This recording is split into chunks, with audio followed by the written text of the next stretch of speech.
Ok, aparentemente. Portanto, quero-vos dizer que a partir deste momento a sessão está a ser gravada e aqueles vídeos que eu tenho disponibilizado, que tenho feito antes da sessão e depois vos disponibilizo, teoricamente com esta ferramenta, se eu estou a gravar aquilo que estou a fazer neste momento, fica já tudo feito, ou seja, é 2 em 1. Portanto, vocês vão reparar que os vídeos que vocês depois veem, não tem, o discurso é ligeiramente diferente daquilo que eu faço aqui online, como é óbvio, não é? Porque não está a ser feito no momento. Começando por falar em ética, ora, nós falamos em ética aqui no e-learning e nas plataformas de aprendizagem, como poderíamos falar de ética em todas as outras atividades que nos rodeiam e naquilo que nós participamos, não é? Perdão. Portanto, a ética aqui nós podemos pensar em várias dimensões da ética, em termos profissionais, em termos das normas, em termos de ética moral, em termos de ética dos direitos, em termos de ética dos deveres, da deontologia, do respeito. Portanto, há uma série de dimensões da ética que nós podemos pensar. E no fundo, o que é que a ética pretende? A ética, isto é muito filosófico, obviamente, pretende distinguir o bem do mal, pretende definir comportamentos, pretende influenciar formas e modos de atuação, pretende manter o moral e os bons costumes, seja isto o que for, não é? E pretende manter uma deontologia profissional. Portanto, aqui para nós, digo eu, de tudo isto que está aqui, muitas das coisas têm a ver mais com ética geral no sentido da palavra. Nós podemos, se calhar, pensar aqui muito mais em deontologia profissional, portanto, uma ética profissional, e uma definição de comportamentos a ter aqui no nosso, portanto, no nosso ambiente. Fui buscar aqui alguns exemplos de ética, por exemplo, a ética na robótica. Isaac Asimov, em 1942, escreveu estas 3 leis. A primeira lei, ética da robótica. A primeira lei, um robô não pode magoar um ser humano ou deixar que algum ser humano se magoe. A segunda lei, o robô tem de obedecer a ordens dadas por um ser humano, excepto quando essas ordens entram em conflito. E a terceira lei, um robô tem de proteger a sua própria existência, desde que não entre em conflito com a primeira e a segunda lei. Isto é uma coisa interessante, reparem que já é escrito em 1942 e, portanto, no fundo isto tem a ver com ética, ou seja, são as regras pelas quais se estabelece a robótica. Isto, por acaso, até é muito interessante, não sei se vocês conhecem o filme com o Will Smith, que é o Eu, Robô, em que eles falam precisamente nas leis dos robôs que eles estão a construir e, portanto, tem precisamente a ver com isto. Portanto, neste caso, a ética da robótica associa-se a estas leis. Depois há uma ética da programação, ou seja, se vocês forem à Wikipédia e pesquisarem ética na programação, aparece-vos isto. Nunca criar programas, ou seja, software, para prejudicar as pessoas ou para roubar ou espiar. Espionar ou espiar. Portanto, isto está na Wikipédia como sendo a ética na programação. É evidente que nós sabemos que não é bem isto que acontece, mas a ética, neste caso, seria seguirmos este conceito. Depois, na ética na investigação e educação. Estamos em educação, todos os dias vamos construindo novas coisas, vamos dando formação, estamos, no fundo, também a fazer investigação, porque nós, para fazermos uma formação, precisamos de investigar, precisamos de criar novas coisas e, portanto, estamos a fazer investigação também em educação. E aqui nós temos que ter respeito pelas pessoas e pelas instituições, e pelo conhecimento, e pelos valores democráticos, e pela qualidade da investigação. Portanto, isto aqui não está na Wikipédia, não foi o Asimov que disse, foi o professor João Filipe Matos, que vocês já tiveram a oportunidade de ver um vídeo dele que eu disponibilizei, salvo erro, na segunda sessão, e, portanto, ele acabou por descrever como sendo estes os conceitos de ética em investigação, na educação. Agora, se pensarmos em plataformas LMS, portanto, LMS Learning Management System, ou seja, nestas plataformas que nós estamos a trabalhar, que questões éticas e sociais é que decorrem deste trabalho? É porque em tudo nós, muitas vezes, trabalhamos com ligeireza, mas se nos sentarmos a pensar, podem surgir aqui várias questões. E há várias dimensões da ética que nós podemos pensar quando estamos a trabalhar ou quando vamos trabalhar com plataformas. Desde logo, por exemplo, a criação e a organização dos espaços. Como é que eu organizo os espaços? Vou dar acesso a toda a gente em todos os espaços, vou criar espaços e que sou eu que decido quem é que vai aceder aqui. Portanto, eu ao estar a tomar decisões de cercear o acesso a determinadas pessoas, eu já estou a tomar critérios que podem ter a ver com ética. Os próprios conteúdos, o que é que eu vou criar e disponibilizar, a privacidade, o anonimato, portanto, todas estas linhas que eu tenho aqui, a acessibilidade, as questões de natureza afetiva, as regras de participação, a própria moderação e administração, portanto, são variadíssimas dimensões que nós temos presentes quando estamos a tratar com plataformas. E cada uma delas, se nós pensarmos um pouco, tem a ver com questões éticas. Por exemplo, na criação e disponibilização de conteúdos, desde logo, nós temos que ter uma postura ética que são, por exemplo, os direitos de autor e a propriedade intelectual. Se eu, à partida, pegar numa série de documentos que são de determinados autores e os publicar na plataforma e não fizer referência a quem são os autores, eu estou a usurpar direitos de autor e, portanto, não estou a ser eticamente correto, nem do ponto de vista profissional, nem do ponto de vista de defender a propriedade intelectual.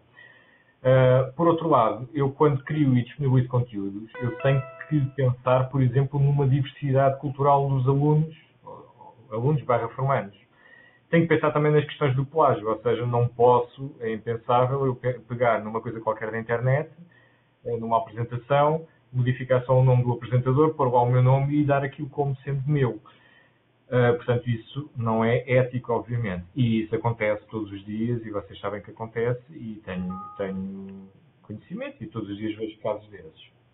A própria acessibilidade ao nível dos conteúdos, se eu não tiver uma preocupação de tornar os conteúdos completamente acessíveis a todas as pessoas, posso estar a incorrer em determinados comportamentos que não são éticos. Portanto, se eu cercear essa acessibilidade a determinadas pessoas ou grupos de pessoas. A própria disponibilização dos conteúdos e a própria avaliação dos conteúdos. Portanto, há aqui várias dimensões que nós temos que pensar nelas. Depois há a questão da privacidade e do anonimato. Por exemplo, anonimato, sim ou não? Nós, quando pensamos em plataformas de aprendizagem, voltamos a falar do Moodle, a pessoa deixa de ser anónima. Por muito que nós queiramos resguardar a nossa identidade e aquilo que fazemos, nós sabemos que há um rastreio de tudo aquilo que nós fazemos nas plataformas. Ou seja, o administrador e mais um conjunto de pessoas que possa ter acesso à informação tem acesso a tudo. Ou seja, desde os momentos em que eu entro, o que é que eu faço, com quem é que eu converso, mesmo se eu tiver uma conversa particular, mas dentro da plataforma, com alguém. Portanto, essa privacidade não existe, porque alguém pode ter acesso a esses dados. Portanto, há aqui uma dualidade que todas as pessoas normalmente pensam, que é eu estou num sítio privado ou quero estar como anónimo. Isso leva-nos, por exemplo, à questão que muitas vezes acontece nas plataformas de aprendizagem, que é a colocação da foto no perfil. Uma coisa tão simples que é colocar uma foto no perfil e deparo muitas vezes, em muitas formações, com as pessoas não quererem colocar uma foto sua no perfil. Quererem colocar uma flor ou uma imagem do mar ou um sol, ou seja o que for, e portanto não querem colocar a foto.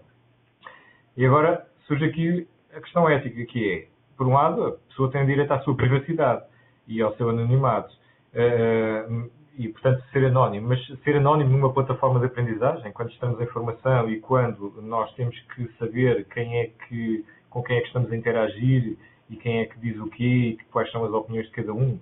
Portanto, aqui a privacidade perde-se um pouco e, portanto, deixa de haver anonimato, não é? Portanto, obrigamos a colocar a foto no perfil? Não obrigamos? Isso será ético? Portanto, são tudo questões de reflexão que umas pessoas têm uma opinião, outras têm outra. Se calhar ninguém tem razão, nem ninguém não tem razão. Portanto, há aqui um meio termo que muitas vezes é difícil de conseguir.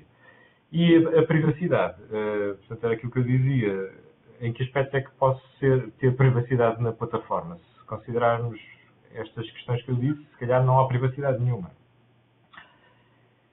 Nas questões das acessibilidades, por exemplo, se garantirmos o acesso a todos em iguais circunstâncias, se repensarmos a organização dos espaços, o acesso à tecnologia, os skills, ou seja, as competências de cada um na acessibilidade, eu eticamente estou a ter um comportamento correto, mas, por exemplo, até que ponto é que eu, se pensarmos em alunos, posso dizer que, a partir de determinada altura, os alunos vão trabalhar com a plataforma e entregam-me todos os trabalhos pela plataforma.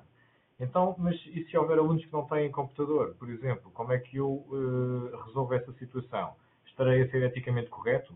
Se calhar não estarei, porque não estou a dar a oportunidade aos alunos que não têm computador, porque há alunos ainda que não têm computador, e, portanto, não estarei a dar as mesmas hipóteses que dou aos outros. Então, se calhar, não estou a ser eticamente correto. Portanto, pequenas decisões que podemos tomar no dia a dia acabam por poder esbarrar com algumas questões deste tipo. Depois, questões de natureza afetiva, cultural e social. Desenvolver mecanismos de socialização, estabelecer relações de confiança, respeito pela diversidade cultural, social e étnica. Ou seja, eu quando crio determinados conteúdos, por exemplo, se eu não tiver em conta, e se, por exemplo, eu trabalhar com uma população multicultural, se eu abordar só determinadas questões que têm a ver com a minha cultura ocidental, que provavelmente vocês em Bragança não terão esse problema, mas eu, por exemplo, como estou numa escola muito multicultural, em que 70%, mais ou menos cerca de 70% da população é de raça negra, então eu tenho muitos problemas se, por exemplo, só abordar temas do mundo ocidental e da Europa e portanto, se me desligar um pouco da cultura deles. E, portanto, será que isso é eticamente correto? Provavelmente não. Depois, as regras de participação e utilização das plataformas. Regras de participação, etiqueta na aprendizagem em rede, a net-etiqueta. No fundo, as regras de participação e utilização das plataformas regem-se muito também pelas regras da net-etiqueta, que são aquelas regras que existem portanto, de tratamento na internet e de como é que nós devemos agir quando estamos na internet e a ter conteúdos na internet. E isto às vezes parecem coisas de sumenos, mas não são. Eu vou-vos dar um exemplo, contar duas histórias muito rápidas. Primeira história, na altura da passagem da minha escola a agrupamento, eu fui confrontado com o Conselho Geral a querer colocar na plataforma da escola. Portanto, eu já há muitos anos sou administrador da plataforma Moodle da escola, neste momento do agrupamento, e fui confrontado com o Conselho Geral a pedir-me para colocar um documento na plataforma sobre determinada tomada de posição. Ora bem, aquilo era um documento político. A plataforma da escola é uma plataforma de aprendizagem. Até que ponto é que, eticamente, eu posso dizer que não ao Conselho Geral para publicar na plataforma um documento? Portanto, estou aqui perante um dilema ético que é, eu tenho que responder perante o Conselho Geral. O Conselho Geral é o órgão máximo da escola, do agrupamento, e, portanto, pede-me, solicita-me para publicar um documento. Por outro lado, a plataforma de aprendizagem é um veículo de transmissão de ensino, cultura, de coisas mais ligadas à comunidade escolar, se bem que o Conselho Geral também tem a ver com a comunidade escolar. Portanto, reparem que há aqui uma dualidade depois na tomada de decisão. Isto um caso. O documento acabou por ser publicado. Segundo caso, os alunos entram na plataforma, houve determinado aluno que nós seguimos determinado critério de criação de passwords, o aluno descobriu como é que se criavam as passwords e começou a entrar com a password de outros colegas. Começou a entrar e a mandar mensagens impróprias para, primeiro, alguns colegas, depois a ameaçar alguns colegas, depois já eram professores e às tantas gerou-se uma grande confusão, para já porque ninguém sabia quem é que estava a mandar as mensagens. Pronto, até que ponto é que eticamente eu consigo controlar isto? Ou seja, até que ponto é que eu, administrador, tenho poder? Eu tenho porque tenho acesso aos dados, mas até que ponto é que eu posso usar os dados da plataforma para conseguir incriminar um aluno e dizer que foi o aluno A, B ou C que estava a tomar aquela atitude? Estão a ver? Portanto, isto é uma decisão ética que eu tenho que tomar, que é, por um lado, eu sou administrador da plataforma, mas tenho direito a usar a informação que está na plataforma para acionar, por exemplo, judicialmente um aluno que está a tomar determinados comportamentos que extravasam e que chegou a extravasar a escola? A resposta, mais uma vez, posso-vos dizer que sim. Acabei por tomar essa decisão com a direção e posso-vos, inclusive, dizer que um caso destes acabou por ir parar à Polícia Judiciária. Portanto, nós fizemos uma queixa formal na Polícia Judiciária com recurso a dados que eu retirei da plataforma Moodle porque consegui identificar, através do endereço de IP, o aluno. Mas isto, será que eu eticamente agi bem? Pronto, deixo-vos isto à vossa consideração. Portanto, há aqui, como veem, uma série de aspectos que muitas vezes surgem do nada e que depois somos confrontados com eles e que temos que tomar decisões. Isto são dois pequenos exemplos, mas, como veem, muitas outras coisas. Mesmo, por exemplo, a própria plataforma, quando nós criamos os utilizadores na plataforma, Segundo a lei, o Registro Nacional de Proteção de Dados, teoricamente, todas as plataformas Moodle das escolas tinham que comunicar à Comissão Nacional de Proteção de Dados a criação da plataforma e os dados que estão a guardar dos alunos e dos professores. E ninguém o faz. Por exemplo, outra questão ética. Estão a ver? Portanto, há N situações que surgem e que nós vamos andando e nem pensamos nelas, mas que, se pararmos um bocadinho para pensar, eticamente podem não ser corretas. Portanto, isto é aquilo que eu estava aqui a dizer neste slide. Portanto, limites e âmbitos da utilização das plataformas. Deverá haver restrição, não deverá? Até onde é que poderá ir a utilização das plataformas na escola? Portanto, podemos fazer tudo, aquilo que achamos correto, não podemos. Quem diz na escola, diz na formação. Portanto, a questão é muito semelhante. E outras questões de natureza legal que aparecem associadas: o plágio, os direitos de autor, a proteção de dados pessoais, que foi isto que eu acabei de vos dizer, e a legalidade das plataformas utilizadas na escola. Portanto, neste momento, para todos os efeitos, se as plataformas Moodle não estiverem registadas na Comissão Nacional de Proteção de Dados, se nós retivermos dados dos alunos e professores, teoricamente não estamos com a legalidade total, certo? Bom, isto era o que eu queria dizer. Isto são mais reflexões para vos deixar a pensar um bocadinho. E queria-vos agora falar um bocadinho nas comunidades de prática, que é um aspecto no meio disto tudo muito importante, que é o que são as comunidades de prática. No fundo, isto que nós estamos a fazer é uma comunidade de prática. Segundo Wenger, e comunidades de prática foi, no fundo, uma teoria que o Etienne Wenger, que é este senhor que eu tenho aqui na fotografia, escreveu e classificou no fim dos anos 80, princípios dos anos 90, classificou como 3 as dimensões interrelacionadas destas comunidades. Ou seja, se houver um empenhamento mútuo, se houver um empreendimento conjunto e se houver um repertório partilhado, estas 3 componentes em conjunto constituem uma fonte de coerência para uma comunidade prática. Portanto, quando estiverem presentes estas 3 coisas, teoricamente, segundo Wenger, há uma comunidade prática. Então, reparem, esta nossa pequena comunidade prática, que é esta formação, isto pode-se também considerar uma comunidade prática, porque nós temos um empenhamento mútuo, se bem que vocês estão com um objetivo, eu estou com outro, mas há um empenhamento mútuo e conjunto. E é um repertório partilhado. Portanto, os recursos que eu vou disponibilizando, os recursos também e as coisas que vocês vão disponibilizando, portanto, há aqui uma dimensão de partilha. No fundo, quase como uma rede social, mas restrita, não é? E, portanto, há aqui um objetivo comum, há uma partilha e há um interesse comum de objetivos. E, portanto, então formamos uma comunidade de prática.